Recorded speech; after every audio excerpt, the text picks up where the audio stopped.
Welcome back. Let's dive straight into the science of prevention, the power of policy, and the strength of our communities in tackling tobacco use, particularly by young people.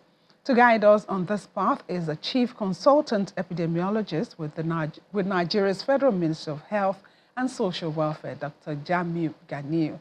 Dr. Ganiu is a fellow of the National Postgraduate Medical College of Nigeria and fellow of West African College of Physicians, both as a public health practitioner.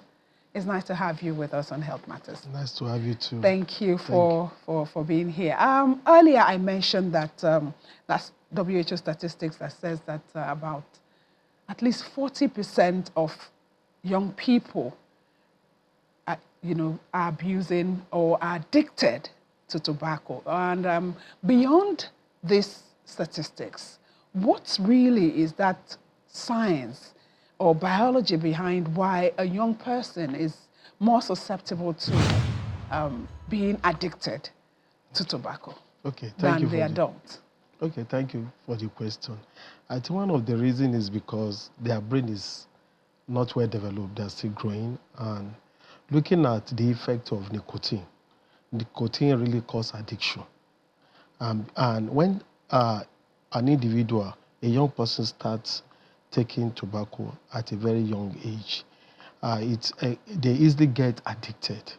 That becomes permanent. So it become a long life kind of dependence on that, and that is one of the reasons why they find it difficult to cease after some time. And another thing that actually prompts younger people is this peer influence. This social pressure. I want to be identified by so group also contributed to that. Then the tobacco company marketing strategy. There is this framework convention on tobacco control by WHO, which was actually brought in place in 2003, and Nigeria aligned to that in 2005. One of the area it emphasized is the fact that there should be a kind of ban on advertising, promoting, and sponsorship by tobacco companies. But unfortunately, these companies have devised a kind of indirect strategy of promoting some of these products. For instance, through digital online advertisement. They also use influencers. They use social medias. They use all sorts of things to ensure that they continue to promote this product. And that has created a very big challenge in that aspect. Also, looking at the novel, the emerging nicotine product, there is this general perception that people that take shisha, they are less harmful to tobacco compared to people that take the normal cigarette, which is not true. And then, the e-cigarette, the nicotine pouch. The pouch, and also this e-cigarette, as we said. Some even believe that it's harmless, and which is not true. Then also the issue of access to it by minors is another thing. There is the framework actually captured the need to restrict tobacco among minors by raising tax and so on and so on. But it seems the enforcement has been an issue. Until we carry out these steps, we'll continue to have this group of people actually being exposed early to the danger of tobacco. And that global figure that the WHO, shared, over 40% of young people 13 to 15 being addicted to tobacco, particularly these days, these e-cigarettes and all of these nicotine pouches. We really, in Nigeria, if we are going to look for the statistics of how it's affecting us, it's not so clear-cut like that. So maybe you want to share anyone that you think we can refer to? Actually, like in Nigeria, the only thing I know that based on national survey and WHO estimate, the prevalence of tobacco smoking in Nigeria is 4 to 6%. And that is among adults. Among adults. Yes. That's what we have. And it's commoner among males. May tend to take tobacco and cigarettes more than the females. But essentially, the statistics only mention the fact that due to growing population, and there is this general increase among youths to take cigarettes in Nigeria. So these are some of the only statistics. And with the coming of these nicotine-dependent tobacco products, like the e-cigarette, the shisha, you see young people taking shisha, thinking that they are harmless. Shisha is not as harmful Yeah, as the exactly. normal Cigarette, cigarette. which is not true. Some even believe that e-cigarette is harmless, and it is not true. They contain nicotine, and these are the primary cause of addiction among this group of persons. Now let's look at tobacco itself. Let's talk about the harmful part of it. Yeah. Because some people will tell you, oh, they use tobacco in some medication or in some, and it is fine. Yeah. Let's talk about that tobacco itself and the harm that it can cause. Well, before I mention the harm, it has been established that tobacco has about 7,000 chemicals, of which out of these, about 250 are toxic chemicals. Out of these, about more than 70 are carcinogens. That is cancer causing. Yeah, they can cause cancer. And these are some of the, based on that. And another thing is that even after smoking, the byproducts are also harmful. For instance, it gives rise to tar, which can damage the lungs. We have carbon monoxide, which can cause problem with oxygenation of blood. And also there's what you call tobacco-specific transaminase. All those things, nitrosamines, they also cause, they have been established to cause cancer. They are cancer-causing agent. Then also there are additives. For instance, we have sugar, yes. There is flavor. There is what we call ammonia. This ammonia has been established to enhance its absorption into the blood. So they all have its own harmful effects. And tobacco also contains heavy metals. And all these are harmful, like arsenic, cadmium, lead, and so on. So these are harmful substances which they call. And some of these chemicals are being absorbed when you plant tobacco in plant tobacco. Then some of the harmful effects, for instance, cardiovascular diseases. It can cause stroke, can cause heart attack. It can cause hypertension. It can cause peripheral vascular diseases. Some of these conditions can even worsen somebody with diabetics. Then also it can cause respiratory disorders. It can lead to chronic obstructive airway diseases, emphysema. It can cause, even at times, people that have TB, it can even worsen their condition, leading to high mortality. Then among females, it can cause infertility. It can cause increased complication for among pregnant mothers. It can lead to low birth weight babies, preterm babies. It can lead to stillbirth in women, for women that are carrying baby, that are pregnant. Also, it can have mental effects. I mentioned nicotine. Nicotine is an addictive substance, so somebody can have long-term dependence, and that can affect productivity. It can affect performance among these children. So these are some of the likely complications. Then, in terms of secondhand smokers, people that don't really... I was going to come to secondhand smoking because you find that some people would say, well, I don't smoke, but if you stay near someone or an environment that is filled with tobacco smoke, let's talk about the effects that can also have. Yes, like based on WHO reports, annually about 8 million people died as a result of tobacco smoking. Out of these 8 million, about 1.3 million are due to secondhand tobacco exposure. That is, people that are smoking, you that are inhaling that smoke, are likely to also be exposed to. Some people may say, I don't smoke, but somebody end up developing lung cancer. These are some of the risks.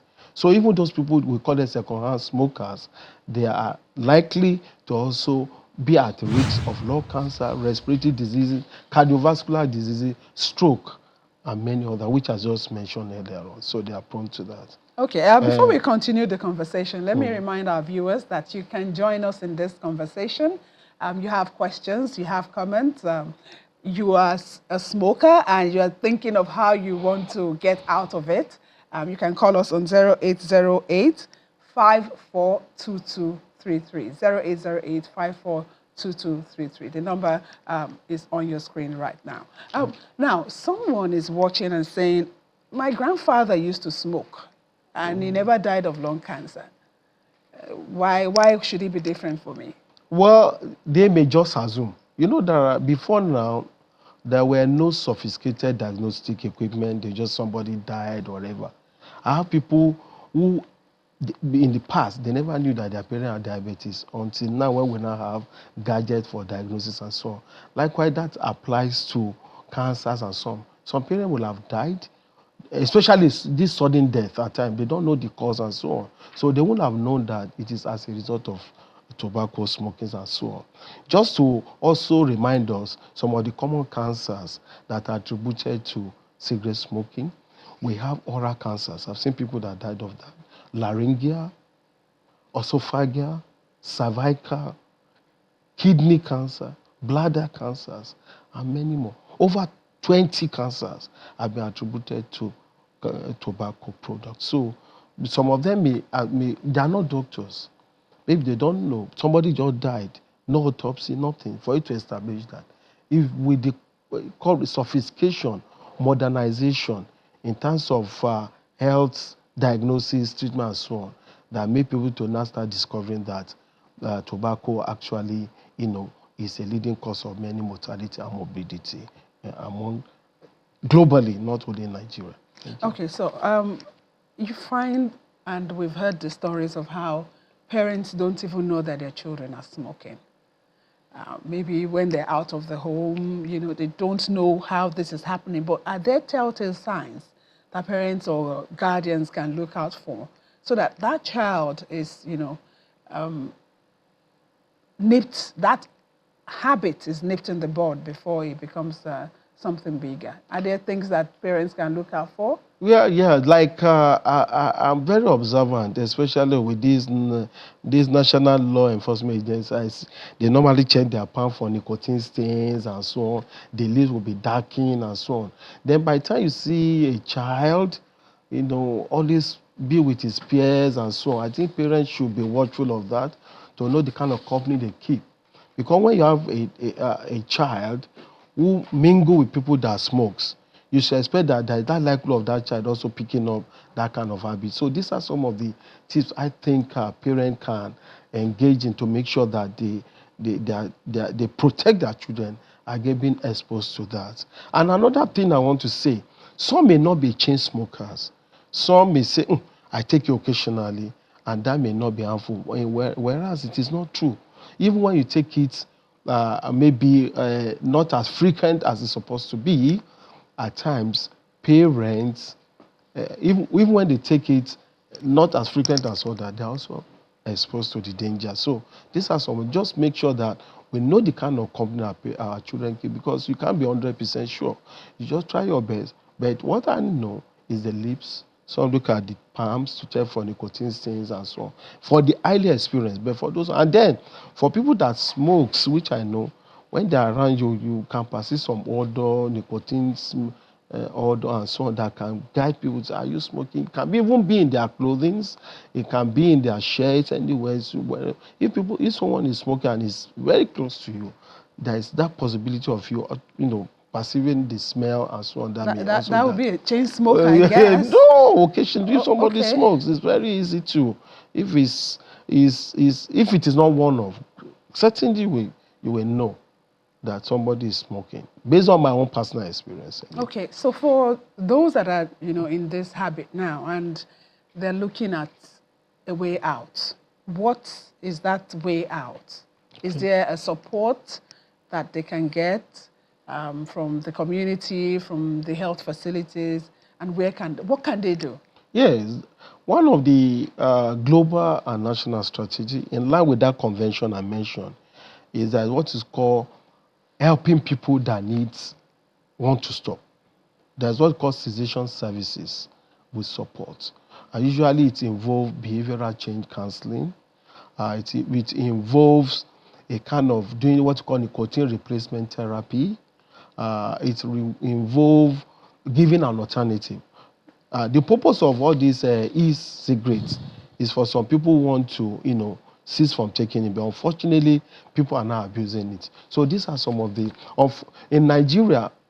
I'm not sure we'll be able to incorporate cessation services into our primary care. I think this is another area I think we should try to look into, because something that has to do with cessation services must start at the community level. So I would advise at the community level, we can start integrating that aspect into the primary care system. I think we'll go a long way in helping in that aspect. So these are some of the ways I think we can help people with support that are specialists in that. It involves a long time, counseling, and so on and so forth. People have been lucky, they've been out of it. Some have been out of it and still come back to it. But I think if we have an established counseling system, youth-friendly, focused program on that, it may help out. We may get some champions. We may get some youth who have been out of it, who can serve as change agent in ensuring that they guide other people who need that kind of help.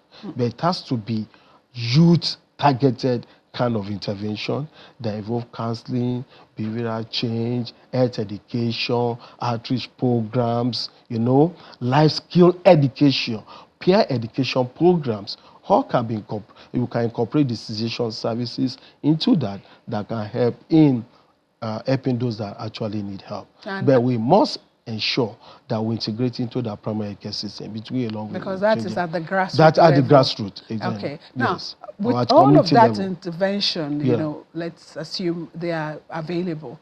As an individual, what steps can a person take? I think it will start with the decision to say, I really want to stop. Yeah, that theory of change. You're talking of theory of change. That is, in theory of change, the person must first make intention. First, you first pass the message. It's not a one-off thing. It's about 5 stages. So first, give the person proper education. The person will make an intention. Then the person will now try to make a change himself.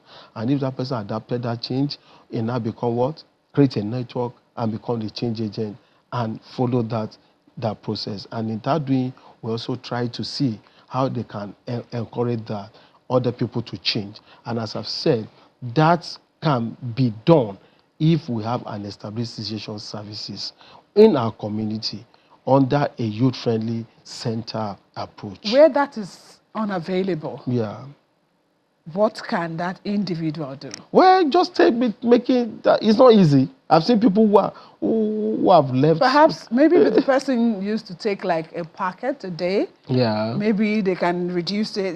I don't know. Yeah, it depends. That's what I'm saying. That person must have made an intention to change. And if you started gradually, just like people that have stopped taking alcohol. So it's usually a behavioral kind of it. It takes a long time. But they need support. Individually cannot just do that alone. They need support of a counselor or somebody who give them support. It can be their parents anyway that will ensure that I want to change. How do you do this? Maybe somebody that normally take, as we said, one packet, suddenly one, and again you say, okay, maybe that person will also make the intention, You say, I don't want to take it. Maybe as a parent, when you see him taking one or two, say, I think you say stop it. And serve as a reminder on that. In that process, I think we can. But to actually do that, based on what is happening in the developed world, we need a special center for that. Just like those people that are substance abuse and so on. On individual, it's not as easy as you think. You need support. Okay, let's take this call from Okorafo from Abia State. Hello, thank you for joining us. Yes, thank you, Doctor. Okorafo from Abia State. I want to find out from Doctor. Doctor, there's a school of thought which says that if somebody is within the environment where they are just smoking, Hello, Okorafo. I'm struggling. We're struggling to hear you. Can you speak up a little more? Okay, I said, are you hearing me now? It's getting better. Okay, what I'm asking is this. I was told that if you're in a place where there are still smokers and you that's not smoking, that the type of that smoke that's going around that place, what those people are smoking are suffering, it's something that you that are not smoking will also suffer. Is it true or false? As some people will tell you that after smoking, you drink a soda water, that they have to play the game after smoking. I really can't hear you well, but I think is saying something about if you are in the midst of people that smoke, whether you are also exposed to it. Yes. I think we spoke about Yes, that earlier. that's what called secondhand smokers exposure. That is, yeah, there are trees. And that, I made mention of the fact that there are people who never smoked before and they develop lung cancer. They'll be wondering. Some may be a victim of secondhand smokers. So that is why part of the regulation is to have a kind of smoking-free public place.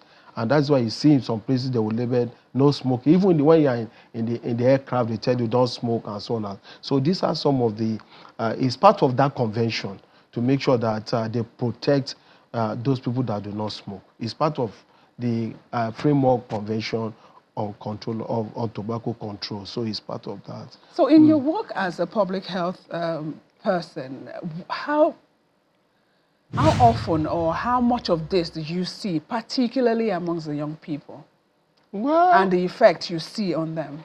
for me, I know that, yeah, there are young people, especially all those that go to clubs, and I mentioned, peer Pressure. influence, You see young people at time in clubs, taking shisha, taking all, you've been wondering, So it's something that is common in our society anyway.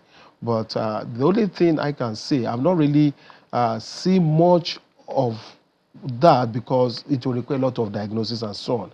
The one thing I know as a public health person is the fact that it's somebody that smokes, they are more vulnerable to substance abuse and alcohol. So of those that start taking cigarette, before you know, they will start taking every other like the substance abuse. They become taking out drugs, some taking alcohol, and before you know, they lost productivity. They become dependents. They are no longer themselves anymore in terms of well-being. Before you know, the other diseases which I made mention of start coming in. That's why these days you see our young people developing hypertension, which to be something of the older age group and so. You see people having all sorts of respiratory conditions.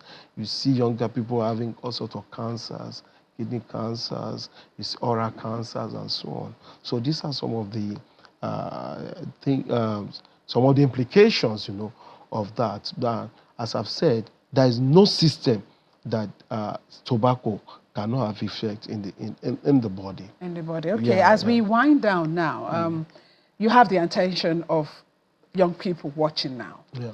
What would you like to tell them to remind them about nicotine, about tobacco, and that effect that it could have on their life?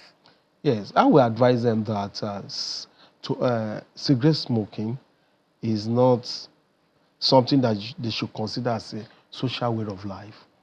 The moment they start taking tobacco, they become addicted to nicotine. Dependence will come in. To now leave it to become an issue. And if care is not taken, as I've said, they become vulnerable to other products like drug abuse, that taking alcohol. And one funny thing is that the moment they become dependents, cessation, it becomes a barrier to stopping. So they need to be, informed about this and to let them know that the implication in terms of, is it cardiovascular system, which I've mentioned? You see young people having stroke, heart attacks, and so on. These are some of the effects of that. Then in terms of respiratory, some people may have borderline diabetes. Before you know, they're having diabetic foot and so on because it causes what you call peripheral vascular disease, which I've mentioned. Then I've also mentioned to girls, you see females also taking that. You see that they can have infertility, I mentioned, they can have miscarriages and others. So these are some of the things. So I will advise them that tobacco causes a lot of harmful effects in the system. And they should also be advised that e-cigarettes is not an alternative at all. Shisha is not. Shisha is not. Nicotine pouches. Yeah, they all have that same effect, just like somebody that take that. And also advise those people that when they're in the public place and they see somebody smoking, they should please try to stay away from that kind of place because indirectly they're also inhaling tobacco products. So, and for those that need help, they can look for a counselor that will help them.